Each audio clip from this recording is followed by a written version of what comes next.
It's time for another episode of The Oil Stream with Dustin Nielsen and Tom Gazzola, presented by Popeye's Louisiana Kitchen. What's going on, everybody? Happy Sunday night, and welcome to another episode of The Oil Stream, brought to you by Popeye's Louisiana Kitchen, home of the $5 Oilers car flag, and of course, the world-famous Popeye's chicken sandwich. They got the ghost pepper sandwich right now for a limited time only. DoorDash, Skip the Dishes, and Uber Eats. Tommy Gazzola, what's the beverage? What's the beverage over there? Kokanee. Glacier's fresh beer. Kokanee. What are you? Me in high school? I'm a big BC Kokanee drinking guy. Like Kokanee's a great beer. It's fine. It's just fine. And when I was down at in Coeur d'Alene last year doing the Gretzky Hockey School, they love Kokanee. Like, really? They had the super cans of Kokanee. Everybody's like, "Oh, you got to have Kokanee." Tom, do you know Kokanee? I'm like, yeah, I've been drinking that since I was 16. Yeah, but I remember we used to have Kokanee Gold back in the day when we had a little bit extra money. Like, 6%. Yeah, it was a little bit better, a little bit bigger. Yep. That's for sure. All right, so I'm in my basement. But Tommy, where are you for this episode of the Oil Stream, buddy? In my parents' basement, visiting. I haven't seen them since I think Easter. They came over to the game at the Ice House last night, but I haven't been here. I'm in my dad's den. Like, he's got two offices in the house. Yeah. Is that Mario up behind you there? Yeah, so that's a Lemieux that, like, all of this stuff basically is like my old stuff. So that's Lemieux that used to hang up in my room. The Ken Dryden's his. Like, he was a huge Habs fan. Yeah. He still likes the Habs. And, like, the shit that he has in here is like a blast from the past. It's stuff I forgot. Like, he's got a mix of like my old stuff, his stuff. Can I show you a quick sampling of like what he's got? Stuff that I've gifted him over the years that I've collected through work. He's a hoarder. Your dad's a hoarder. He's a pack rat, man. Like, and he doesn't take stuff out of its wrapping. So, Arizona Cardinals. This is obviously from our old house in Arizona. Yeah. A pennant. Who has a pennant anymore? Yeah, that's like, great. remember pennants? Yeah, they were big back in the day, like late 80s, early 90s. Wait till you see this one. 85, 86. Like, that looks like it's signed by the AHL team and like the East Coast team and the Oilers. Like, there's so many signatures on there. It has every signature on here. I feel like this is a printed signature. It's got to be. If that's not a printed signature, ask your dad if he wants to move it. Okay. Because if those are real signatures, I'll buy that from him. Yeah. I'm looking at stuff on the wall. Like, okay, remember these? Oh, geez. Clearly this was mine. Like, that's the cat. McDonald's. Felix Potvin. Like, okay, couple more. I got these at the All-Star game in Nashville. Bridgestone golf balls. He still has them in the box. He's not taking them out. And then he's got like a Dave Semenko celebration of life thing. I got him this koozie. Like, when I worked for the Oilers, they would always give me stuff. And I obviously I didn't want it, so I just give it to my parents, and he just keeps it. And then here's a great one.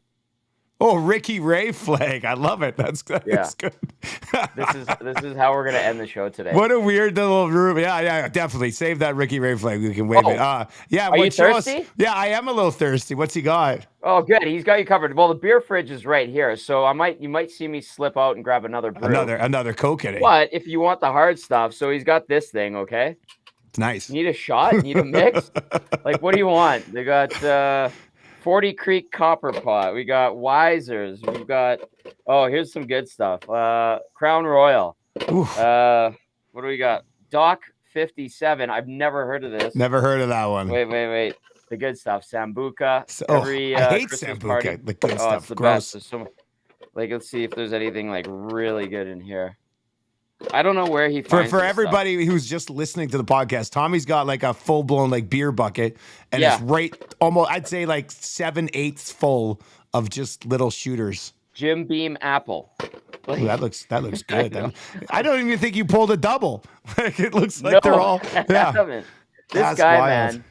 Anyway, sorry to deflect, but the weird thing is that like you could go into that little office and just get hammered on just booze your dad has lying around. Like, that's the best. There's a beer fridge right there full of beer. And I guilted him into buying Kokanee because he likes Brew House because it's crappy and Oh, cheap. actually, I used to drink Brew House in university. I cannot believe your dad still drinks Brew House. It's headache in a can. He's got like bottles of scotch that we bought him like lined up down here. He's got stuff he brought back from Europe that he just leaves. Like, have you ever thought that like all the stuff that your dad's collecting there, all the scotch have you ever thought that your dad's just not a drinker? You guys should stop buying him booze. No, he's definitely a drinker. If you He saw him must last have night a lot of other booze. Like, yeah. He's He's a very unique individual. God bless him. I love him, but he's a different cat. And he used to lock this den up and or this little office, and now we know where the key is, so we just do you realize that there's probably some porno mags in there somewhere, eh? Yeah, probably. Just so you know, that's why it was locked. Yeah. I'll tell him that you can find it for free on the internet. Yeah, that's right. What is this?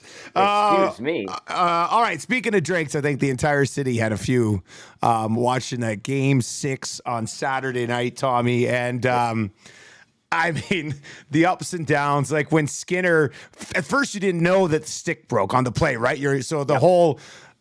I was at MKT. That's where our Alzheimer's team had made a reso after our 2 games.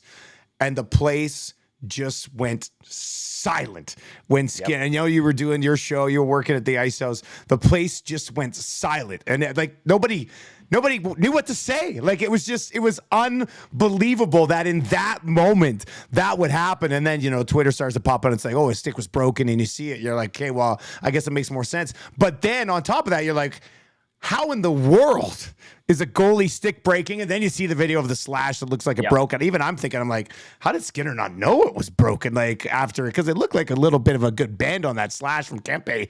That was just very fortunate that didn't cost them the game. Like they managed to bounce back and get it done. But that was an all-time NHL weird moment, buddy. Yep. And I didn't see until like we were on the post-game show and Cass and I were talking, we called it the gaff. Like we told it a total screw up. And people were like, didn't you see? There was so much stuff going on. And there was people, like it was so crazy that no, I didn't see. And I'm not going to lie to you. I wasn't scrolling through Twitter after that happened. I was off my phone. So much other stuff was going on. I'm watching the game. I didn't see, they didn't show that replay till I think really late. I think we were already on the air. It was a little bit later on. Yeah. They didn't mix it in the game, but it popped up on social media. Yeah, exactly. And it makes so much sense because the way he tried to shoot it, I'm like, how did he just fan on that? Like, he's really good at handling the puck. He works on it every game. He's not like Mikko practice, pardon me. He's not like Mikko Koskinen was. Mikko Koskinen would work on it every day, but he's still garbage at handling the puck. Skinner is like good. You see him twirling with the puck. He does little things, little dangles. And I'm like, that doesn't seem right. And then when people said, hey, go look at Kevin Woodley's that's right. It was Twitter Woodley account. Yeah. And then you're like, oh, that makes so much sense now. But it's still a gaff, right? Like, and listen, goalies aren't leaning on their sticks to test if it has a hairline fracture or crack on it. So that was just one of those fluky plays. But man, karma being karma, and all those people knocking Kyler Yamamoto. Yeah, he had the ultimate response, and the Skinner gaff. You go, that can't be how this thing gets extended, and that just can't be. And sure enough, it didn't end up happening that way. A 70-foot floater finds its way through. Great screen by Kostin, but for Yamamoto, and look, I know, like I was on him. But it was justified. This coach moved him down the lineup, right? It's not like he had a great series. There's 2 or 3 goals that he was directly responsible for against by letting his guy go. But for him to have that game for him, I'm very interested to see what it does for him moving forward. But just to have that moment, it's like Jack Campbell getting his moment in this series, right? Like Jack Campbell hasn't been involved much, but came in, was amazing, and had his moment in the series. Kyler Yamamoto has been demoted down the lineup because of his play. He has his moment in the series with a great screen by Kostin. I mean, Korpisalo should never let that puck in if he can see it, but he couldn't see it because Kostin was parked right in front. But just a fascinating, like, everybody's going crazy. Oh my God, they scored. And then they're like, oh my God, it was Yamamoto. And then they're like, a couple of my buddies were like, I can't believe Woodcroft even had him on the ice that late in the game, considering the circumstances. But that line, those two guys had played good in that game. Like game 5 and 6, or game 4 and 5, Kostin and Yamamoto would have been out there with 2 minutes left, right? It would have been somebody else. So they put themselves in the spot to get the call in that moment, and then it worked out.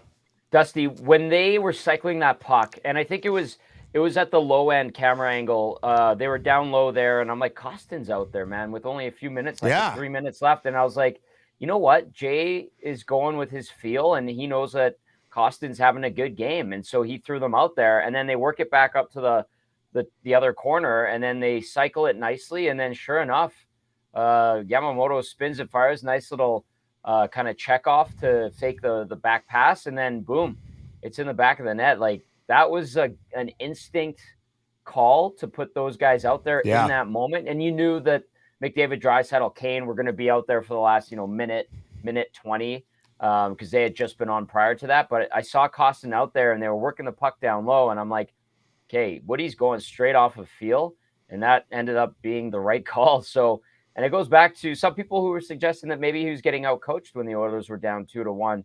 No, the answer is no. No, he was the better coach in this series for sure. Kostin with 2 goals in a huge game. And I think he had 2 goals prior to the Yamo goal. I think they showed the ice time. He'd only played like 8 minutes, but had 2 goals. His second goal, just go to the front net, find a loose puck, and hammer it home. That first goal was an excellent shot. Like, he's coming across the middle, uses that D-man as a screen, and goes back cross body and about this high off the ice, right? Just enough to get over the paddock. That was a really, really good shot. It was beautiful. Yeah. And now I'm guessing that we're going to see some people say, hey, are they going to elevate Kostin? Are they going to maybe consider elevating Yamamoto? Definitely not. No. Yeah. They should leave those 2 guys together in that spot on the 4th line, basically. Yeah. Right? And then when Janmark comes back, I think they are probably going to go back to 12 and 6. Maybe it sorts out the second line a little bit differently if it has an effect there. We'll see. But I don't think that we're going to be seeing clean Kostin in the top 6 anytime soon. Like, there's a reason why I only played like 6, 7, 8 minutes at times. And same with Yamamoto, but you know what? Everybody's going. Everyone's buying in, and that's what happens when everyone's on the same page. It's good. You get results. It'd be interesting because Janmark skated with the group, right? Like, he's getting closer, I guess. Because you said, they'll go back to 12 and 6 because, you can't take Kostin out right now. No. And you're not going to take out anybody from that group, right? So Janmark comes back, he altered to 12 and 6, and then, hey, if it doesn't work, it doesn't go well for a bit, you always got that to go back to 11 and 7. You can make something work, right? So, that'll be interesting. What else stood out to you from that game? We haven't talked about Skinner yet. outside of the stick issue, but I'll talk about a couple of guys who I thought had very good series. Brett Kulak. Yeah, Kulak was terrific. Just very solid, and.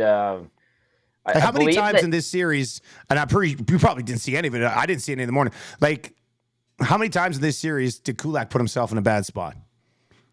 And even if he did, he just skated. Twice, maybe? Yeah, skated out of it, and it was fine in the end. It was a phenomenal series from Kulak. He was excellent, and I will give props to Warren Foegele as well. Foegele had that one weird turnover late in the game yesterday, where I was like, that was bad, because he tried passing it to the middle coming out of the zone. Outside of that, the guy was buzzing. Like, some point, he's going to cash in. Like, he is due. Kulak and Foegele are my kind of like unsung heroes, where they were just really good throughout the entire series. I thought Bjugstad was a little bit off yesterday. I think he was better.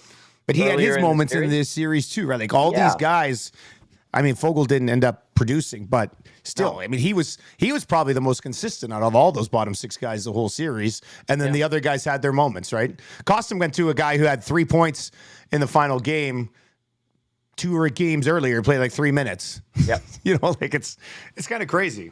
And Desharnais too, I'll give him credit because he's bounced back after that tough, game 4 was it? And or was it game 3? Game 3. It was game 3. He struggled. Yeah. And you know what?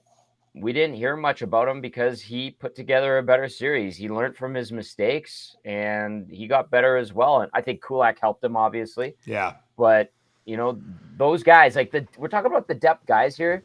Dusty having good series. Yes, they had some bad moments, and then we're talking about the depth guys that came up clutch yesterday.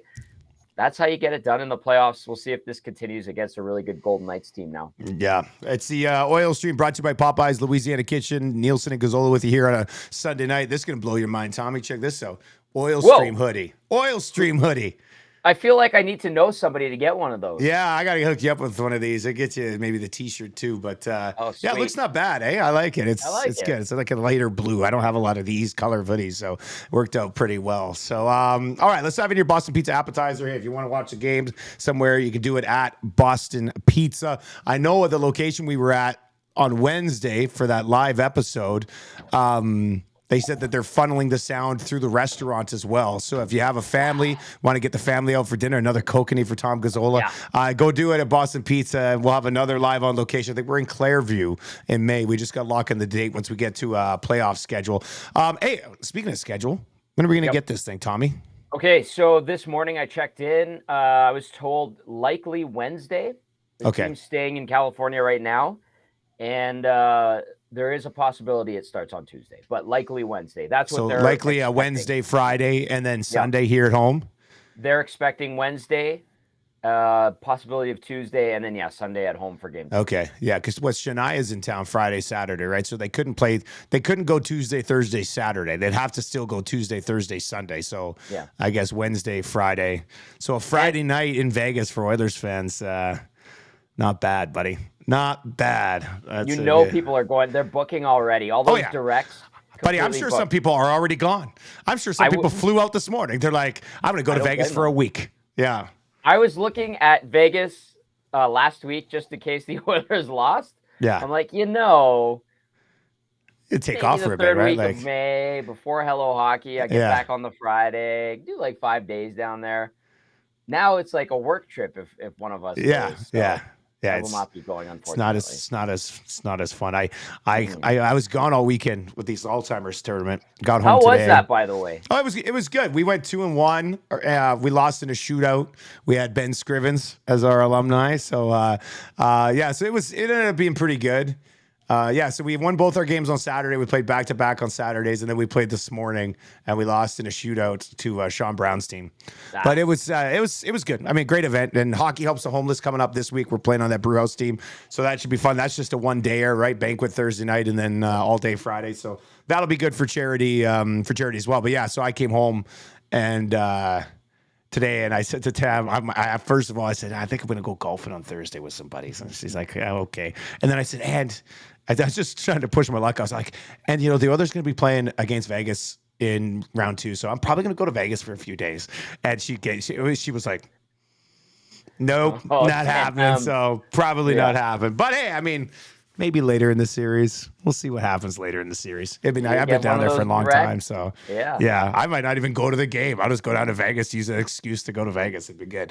But if you want to watch games locally, Boston Pizza is where it at, in the lounge and over in the main restaurant. You'll be able to hear the game at all of them. And happy hour daily, 2 of them daily from 2 to 5, and again from 9 until midnight. All right, Tommy, let's get into this. By the way, patios too. Patios, obviously, you're going to be open here at Boston Pizza as well. Oilers and Golden Knights. Golden Knights been strong here coming off that series against Winnipeg. Did not start well, but certainly finished very strong. Stone is back. Had a great series. Looks fine. Looks really good, actually. We get this McDavid-Eichel thing. What's the big storyline for you heading into this series? What jumps off the page? What's Tommy Gazzola story number 1 for the Oilers and Golden Knights? Bring on the offense. Bring on the fireworks. I know that these two teams have had some tight games this season. Edmonton 3-0-1 against the Golden Knights. So you would look at that and say they match up really well. I know Edmonton likes playing against the Golden Knights, and I think that there's going to be more excitement to this series. We're not going to watch Edmonton try to regroup and get through a 1-3-1 every single game. I think we're going to see some more run and gun. But I personally think that it'll come down to which goalie finds a groove quicker. Is it going to be Skinner or is it going to be Laurent Brossoit? I also look at the Golden Knights and the Jets series watching it. And Dusty, I thought to myself, I'm like, okay, this Winnipeg Jets team, which is clearly in disarray, when your coach calls you out after you get eliminated the way Rick Bowness did, watch out. My goodness, what the hell is going on? Basically confirming all those suspicions we probably For like had the about last 2 Winnipeg. years, right? Like about the same thing. Yeah, exactly. You had Paul Maurice walk away Something mid-season. stinks so bad with that Rotten. Winnipeg roster, buddy. Like, And so, I guess they probably patched it together for the stretch drive to get into the postseason. They had a good start to that series, and then it unraveled basically, and they got overwhelmed. So um, I'm wondering what kind of test Vegas truly got in the first round. I think the Oilers obviously present a stiffer test. I think the Oilers match up well against the Golden Knights, but I think that they need to keep their foot on the gas pedal and they need to be razor sharp. And there's no exhaling and no breathing a sigh of relief. Like, get ready right away because this Vegas team is coming at you. They're experienced. Find a way to get to Laurent Brossoit because the only guy behind him is Aiden Hill, unless the Golden Knights want to go to Jonathan Quick. But yeah. sounds like Jonathan Quick, he's not really someone they're looking to use. Well, LB's been their guy here for a bit, right? So, yeah. And he's been good. He had some good games against Winnipeg. Would saw off between the pipes, slight advantage to Skinner because he's been better for a longer stretch this year, or how would you view that? Soft? I didn't think Skinner had a great series. I didn't think he did. He made some great saves. It was weird in that last game. I thought the Kings were trying to go low along the ice a lot against Skinner last game. I don't know, maybe his rebound control, right? They're trying to take advantage of that. So, yeah, I would say I think he needs to be better at some point if they're going to win the whole thing, right? And maybe he is in this round, but saw off between the pipes then, or would you actually give the okay? All right, so no, I wouldn't give. I think it's even right now. Yeah. Which guy finds his groove? That's advantage to that team. With Skinner though, I like his attitude. Did you catch his post game? I don't know. You're at MKT, but yeah, I didn't see that one last night. He's like, I'm paraphrasing, but he was saying, "I'm glad I got to have those lessons." And fair enough. His attitude and how he responds to crappy situations like that goal where his stick was broken has been really good. And I think that there's value there and I appreciate that. So I think, if he gets settled in quickly, I think that'll be advantage Oilers. And I think it'll be beneficial to the Oilers. And I like their chances against the Golden Knights. If they get to them, the Golden Knights do, then I think the Oilers are in trouble. Martinez, Pietrangelo, Hutton, Theodore, Nick Hague, Zach Whitecloud. Oilers, obviously, Bouchard's coming off a great series. Ekholm and Nurse have been great. Kulak had a really nice series as well, Tommy. Where's the advantage one way or the other on the blue line? Listen, the Golden Knights probably have the sexier, higher-end guys. Mm-hmm. But Edmonton, with the addition of Ekholm, and now Bouchard with 10 points in the first round. Unbelievable. Darnell Nurse is better. I think CC could be a little bit better, but Kulak playing well. I'd give the advantage to the Golden Knights off the hop, but we'll see if the Oilers can press those Golden Knights defensemen. Yeah, I think it's fair to say maybe a slight advantage to the Golden Knights, but pretty tight as well. And then on the other side, up front, here's what the Golden Knights rolled out in that final game against the Jets. Eichel between Marchessault and Barbashev, who's been a nice pickup for them, a quiet pickup at the deadline. Carlson with Amadio and Smith. Stevenson with Stone and Howden. And then Carrier Kolesar and Nicholas Waugh. So, I mean, the Oilers, obviously, with what they have up front, will have an advantage up front. But I'm very fascinated to see how the big boys like Eichel and Stone can produce in a series that we think will be pretty darn offensive. Yeah. I could see some 6-5 games, honestly, and it could go either way. Well, Edmonton finds a way against Vegas usually, but it could go either way. Well, with that being said, then let's dive right into inside the numbers for Cool Bet. And the only thing we're going to say here is bet the over every single game in this series. Don't even mess around with like how it goes. I say you just plan to bet the over every single game in this series, and when it's all said and done, you'll probably be up. So that's going to be my strategy. I'm going to bet the over every single game. Stay cool, bet responsibly. Cool bet. The series number is not up just yet. So we'll see what ends up happening on that front. But the Oilers will, well, I mean, Vegas was at the top of the division, pretty good team. Oilers will still be a favorite, I think, in that series. But I think from a betting perspective, I think the Oilers will be a favorite in that series. But maybe minus 130-ish, minus 140-ish. But we'll see when that number does get posted. But and watch for it. I'll have more exclusives.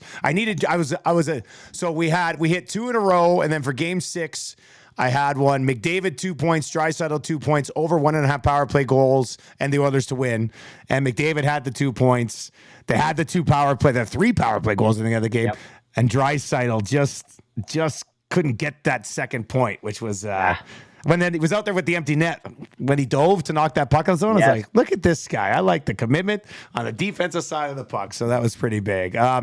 Great time, obviously. But we got to talk about it. You see those clowns down at the moss pit pushing through the barrier? Yeah. And I mean, grow up, Edmonton. It's pathetic. It's pathetic. Don't be like those idiots out in Toronto who are climbing poles downtown because you won the first round of the playoffs. Okay, I get it. It hasn't happened like all those kids' lifetime, whatever. Yeah. But come on, Edmonton. Like, don't ruin one of the good things about this playoff. If you want to go to the moss pit, show some goddamn responsibility and show up on time to get into the moss pit. It's that simple. Don't be a jackass. I was just so embarrassed for our city watching those fucking idiots push through that guard. Like, it's just a bunch of dumb young kids who are drinking for the first time in their life, pushing through the guardrail. You're going to injure people. It's just, it's stupid. Listen, Dusty, it's completely stupid. I think a few people said at the Ice House last night, this is why we can't have nice things. Obviously, that's a cliche. But seriously, like and it was packed there last night in that moss pit, but there are so many other places that if it's too full, it's uncomfortable. You can't get a beer. You can't go to the bathroom. There are so many great bars and restaurants that'll charge you way less for drinks. You could get a nice seat or a booth. Just go there. Like you said, get there early. Yeah, it's a great place to be, but get there early. So you don't have to show up late and be an idiot. And don't be an idiot. Don't create shit. It's supposed to be an experience, not people looking out for their lives and getting trampled over. Like, don't be stupid. That's a bad look. Be better than that for sure. All right. Well, that's going to do it for this Sunday night episode of the Oil Stream. But Tommy, as you get us out with our regular stuff, you got that flag? Wave the flag. There we go, Tommy. Like, do you want me to do like a Sambuca? Or do you want if you want to do a shot of Sambuca right now, I'd love to see that because I hate that stuff. Do it. I could probably, go ahead. It's Sunday night, buddy. You're at your parents' house. Just sleep there, right? Dude, I lived here for like 10 years. This is to Oil Country having a nice second round. Be responsible. Drink responsibly. Mix in water because I'm going to have to. Oh, that's a big old 2-ouncer. Man, I hate Sambuca. I can't believe you're shooting Sambuca on a Sunday night. Dude, every Gazzola party, 2 bottles. What? Yeah. Wow. That blows my mind. I had no idea your family was a Sambuca family. That's quite something. All right, buddy, get us out of here. All right, I feel like Tony Kornheiser right now. You do. You look like Tony Kornheiser. Thank you, Canada. Except I've got a lot of hair. Yeah, you do. Yeah, that's right. All right, thanks for tuning in. Be sure to like, share, subscribe. Congratulations, Oil Country. Celebrate responsibly. Don't be an idiot if you go down to the moss pit. There's so many great bars and restaurants to go to. And with that being said, like, share, subscribe, smash that thumbs up button. We out till Wednesday.